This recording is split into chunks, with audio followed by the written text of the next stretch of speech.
अस्सलाम वालेकुम नाजरीन, मोहसिन डायरीज़ में खुश आमदीद। बहुत बड़ी एक ब्रेकिंग न्यूज़ आपके साथ शेयर करने लगा हूँ और ये ब्रेकिंग न्यूज़ पूरी उम्मत मुस्लिमा के लिए भी बड़ी खुशी की खबर है, ईरान के लिए भी, क्योंकि आपको पता है कि काफ़ी अरसे से हम ये देख रहे हैं, अगरचे वो ना भी कहें तो हम देख रहे हैं कि मुसलमानों की एक लिस्ट बन रही है और एक के बाद एक को टारगेट किया जा रहा है इसराइल और अमेरिका की तरफ से।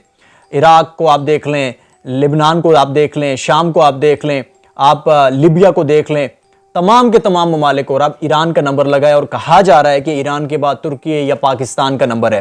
तो ये सारे के सारे जो नंबर लगे हुए हैं उम्मत मुस्लिमा के, और एक जो भी मजबूत मुल्क उभरता है उसको निशाना बनाया जाता है। खबर यह है कि ईरान ने शिमाली कोरिया से हवासांग 18 जो कॉन्टिनेंटल इंटरकॉन्टिनेंटल जो मिसाइल हैं वो हासिल कर लिए हैं। मतलब कि बैनुल बरआज़मी जो मिसाइल हैं, बैलिस्टिक मिसाइल, एक मुल्क से दूसरे मुल्क तक मार करने वाले नहीं, बल्कि एक बरआज़म से दूसरे बरआज़म तक, एक कॉन्टिनेंट से दूसरे कॉन्टिनेंट को टारगेट करने वाले जो मिसाइल हैं वो तबाहकुन मिसाइल ईरान तक पहुंच चुके हैं। और कितनी तादाद में पहुंच चुके हैं?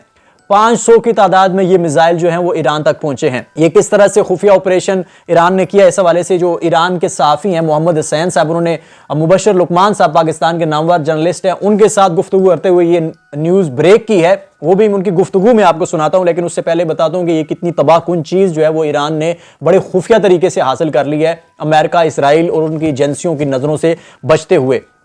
अब ये जो हवासांग मिसाइल हैं, इनकी जो रेंज है वो बताई जाती है कि पूरा यूरोप जो है वो ईरान के टारगेट पे आ चुका है और इनको लॉन्चर्स पे फिट कर दिया गया। इसकी चंद बड़ी बड़ी जो खुसूसियात हैं इस मिसाइल की कि कितना ये तबाहकुन है, वो मैं आपको बताना चाहूँगा। उसके बाद में मोहम्मद हुसैन साहब की जो गुफ्तगू है वो भी आपको सुनवाता हूँ। तो ये मिसाइल जो है ये बैनुल बरआज़मी मिसाइल है।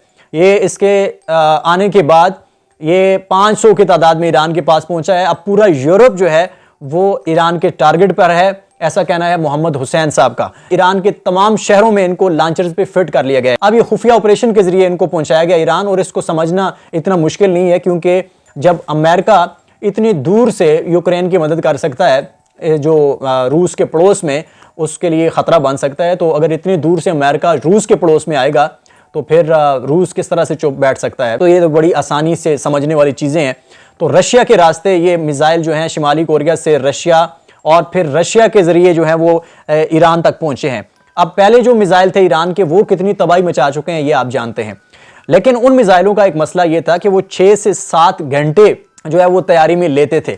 तो उनको चलाने से पहले 6 से 7 घंटे ईंधन भरना पड़ता था, ये सारी की सारी चीज़ें थी। लेकिन ये जो ये ईंधन भरा भराया सारा सिस्टम इसमें फिट है, 2 मिनट में ये मिसाइल जो है ये रेडी हो जाता है और ये रोड मोबाइल लॉन्चर से चलता है। इसकी जो अगली खुसूसियत है, रोड मोबाइल लॉन्चर से अगर इसकी जो लोकेशन है उसको ट्रेस भी कर लिया जाए कि कहाँ से ये मिसाइल फायर हुआ है, तो जो लॉन्चर है वो गाड़ी का जो एक चलती हुई गाड़ी है वो कहीं दूसरी जगह पे चली जाएगी। तब तक अगर उस जगह को हिट किया गया तो वहां पे वो गाड़ी मौजूद नहीं होगी। अब इसकी जो रेंज बताई जा रही है वो 15,000 किलोमीटर इसकी रेंज है, यानी 15,000 किलोमीटर। यूरोप सारा ईरान के निशाने पे आ चुका है, इसराइल का चप्पा चप्पा ईरान के निशाने पे आ चुका है, और अमेरिका के कुछ सिटीज़ जो हैं वो भी इसके निशाने पे आ चुके हैं। अब इसकी जो एक्यूरेसी है उसके वाले से कहा जा रहा है कि 100 to 100 एक्यूरेसी है, यानी जब ये 15,000 किलोमीटर की रेंज तय करता है तो सिर्फ 150 मीटर का एरर आता है, यानी बिल्कुल एक्यूरेट जो है वो वहां जाके टारगेट को निशाना बनाएगा। अब जो सबसे बड़ा खतरा जिस हवाले से बात की जा रही थी, वैसे तो ईरान जो है वो लोहे का चना साबित हो रहा है इस जंग में, लेकिन एक खतरा जो था जिसके वाले से बयान किया जा रहा था कि ईरान पे इसराइल जो है वो एटमी हमला भी कर सकता है, क्योंकि उसकी एक पॉलिसी है सैमसन ऑप्शन के नाम से। सैमसन ऑप्शन जो है इसराइल का वो ये है कि इसराइल को जब खतरा लगा कि उसका वजूद खतरे में आ चुका है तो वो फिर ये ऑप्शन इस्तेमाल कर सकता है, वो एटमी हमला कर सकता है। लेकिन एक तो ईरान ने जो कुछ दिन पहले जो मिसाइल हमला किया था, इसराइल के जो एटमी जो प्लांट था उसके करीब जो शहर है उस पर हमला किया था, एक पैगाम दिया था कि अब हमारी पहुंच से इसराइल का कोई भी जो चप्पा चप्पा है वो दूर नहीं है। तो उसके बाद भी एक ईरान ने एक इशारा दिया था, एक पैगाम दिया था। अब ये जो है ये तो क्लियर कट पैगाम है, अगर इसराइल की तरफ से कोई इस किस्म की मुहिम जोई की कोशिश की जाती है तो उसका ताबड़तोड़ जो है वो जवाब दिया जाएगा। और इसराइल को अगर उसी की सोच के मुताबिक ईरान जवाब देने पे आ गया है तो अब उसका जो खतरा है वो एटमी जंग का वो तकरीबन टल चुका है, क्योंकि इसराइल को पता है कि अगर हमने ये गलती की तो उसके बाद फिर हमारा बचना जो है वो नामुमकिन हो जाएगा, क्योंकि ये जो सैमसंग ऑप्शन उन्होंने रखा था, अब जो ख्वासांग 18 इंटर कॉन्टिनेंटल जो बैलिस्टिक मिसाइल हैं उनके आने के बाद ये ख़तरा जो है वो टाल चुका है। क्योंकि अगर इसराइल जो है वो इस किस्म की गलती करता है तो फिर ईरान ने जो है वो उसको बिल्कुल ख़त्म कर देना है। और इस चीज़ को हमने पिछली वीडियो में भी बयान किया था कि चाइना ने पहले ही खबरदार कर रखा था कि अगर इसराइल ने इस किस्म की गलती की, पिछली वीडियो में हमने बयान किया था कि चाइना के जो सफारतकार हैं उन्होंने किस तरह से ये इसराइल को धमकी दी है, उनको समझाया है उनके लीडर्स को कि अगर आपने ये गलती की तो फिर नामो निशान मिट सकता है। तो अब वो चीज़ सामने आ चुकी है। दरअसल उनका इशारा इस तरफ था, जो अब एक तबाहकुन जो है इंकशाफ किया है, ब्रेकिंग न्यूज़ आई है ईरान की तरफ से कि 500 जो ख्वासांग 18 बैलिस्टिक मिसाइल हैं तबाहकुन, वो ईरान के पास पहुंच चुके हैं। इसराइल, यूरोप और अमेरिका की कुछ सिटीज़ जो हैं वो सारे के सारे ईरान के निशाने पे आ चुके हैं। और आखिरी कश्ती जो थी जब वो ईरान तक पहुंची है, उसके बाद ईरान ने ये ऐलान किया है जब ये मिशन मुकम्मल हुआ है। अब आप ये मोहम्मद हुसैन साहब की गुफ्तगू सुने कि किस तरह से उन्होंने इस हवाले से तफसील के साथ गुफ्तगू की है।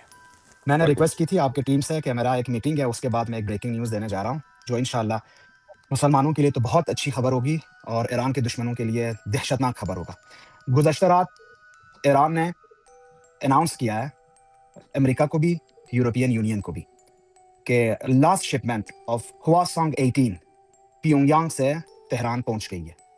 ब्रेकिंग न्यूज़ ये है, ईरान के पास 500 हवासांग 18 intercontinental ballistic missile already launchers पे अवेलेबल है। वाह वाह वाह। That कोरिया is से, going नॉर्थ कोरिया से है। प्योंगयांग से, नॉर्थ कोरिया से तेहरान तक लास्ट शिपमेंट कल पहुंची है और ईरान के तकरीबन हर शहर में बेतादाद इन्होंने लॉन्चर्स पर तैयार किए। अगर आप हुसांग क्वासंग या हुसांग 18 को चेक करें तो इसकी कैरेक्टरिस्टिक अभी मैं आपको बताता हूं, होश रुबा है। और ये इस जंग की सिचुएशन में दो ऐसे मुल्क जिनके ऊपर 100% पाबंदी थी, ये एक दूसरे के साथ कितना खुफिया इंटेलिजेंस के बेस पे ऑपरेशन करके, और आपको मैं ये भी बताऊं, ये जो शिपमेंट है कई अरसे से आ रही है ईरान के अंदर, चाइनीज मेन लैंड यूज करते हुए। कोई भी बहरी रास्ता इसने इख्तियार नहीं की, क्योंकि पता था कि बहरी रास्तों में अमेरिकन के वो कंट्रोल बहुत ज्यादा है। ये चाइनीज को बताया या आई डोंट नो, चाइनीज को पता नहीं चला है कि या इन्होंने जानबूझ के इसको छोड़ दिया है। फिर ईरान की जो अपने कंट्रोल में कॉरिडोर्स है वहां से गुजरते हुए रशिया ने बाकायदा इनको पता होते हुए इनको ऑर्डर दिया कि आप इसको लेके जाएं। और कल रात इनके पास लास्ट शिपमेंट ICBM हवासांग 18 500 की तादाद में पहुंच गई है। हौसांग के बारे में आपको बता दूं, 1 एक ठोस ईंधन सॉलिड फ्यूल पर मबनी 3 मरहला 3 स्टेज बर्रुल आजमी मिसाइल है, जिससे लॉन्च से पहले ईंधन भरने की जरूरत नहीं है। अक्सर जो ईरान के पास मिसाइल्स थे वो कमतर सॉलिड थे, बाकी लिक्विड थे, इसलिए 6 से 7 घंटे सिर्फ उनको ईंधन भरने में टाइम लगता था। और फिर जो सेंसर्स हैं इनके जमीनी सेंसर और ऊपर से सैटेलाइट इनको पकड़ती थी और लॉन्चर्स के ऊपर हिट होता था। आपको बताऊं, ये हवासांग 18 सॉलिड फ्यूल सिर्फ 2 मिनट में तैयार होता है, रेडी टू फायर। 2, इसका जो लॉन्च प्लेटफॉर्म है ये रोड मोबाइल लॉन्चर है, TEL, और इसको मुसलसल हरकत करते हुए आप छुपा सकते हो, इस शहर से दूसरे शहर, इस महल्ले से दूसरे महल्ला, और सिर्फ 2 मिनट में आप इसको फायर कर सकते हैं। वेरी इंपॉर्टेंट बात, इसकी रेंज मिनिमम 15,000 किलोमीटर है। वाह। मशरिक वस्ता, यूरोप, अमेरिकी अड्डे, हत्ता कि अमेरिका के कुछ हिस्सों तक पहुंच सकता है अगर इसको सही शहर पे रखे। गाइडेंस सिस्टम, यह सिर्फ इनर्शिया नेविगेशन सिस्टम का नहीं, बल्कि नॉर्थ कोरिया ने एक बहुत ही जबरदस्त स्टेलर नेविगेशन सिस्टम डेवलप किया इसके ऊपर। आप इंसानों को शायद फरीब पे ले आ सकें, आप उनको हो सकता है कि आप फरीब दे दें, लेकिन कोई सितारों के साथ गद्दारी नहीं कर सकता है। तो ये स्टेलर नेविगेशन है, इसमें GPS से आजाद है, ये ना तो जैम होगा ना स्पूफ किया जा सकता।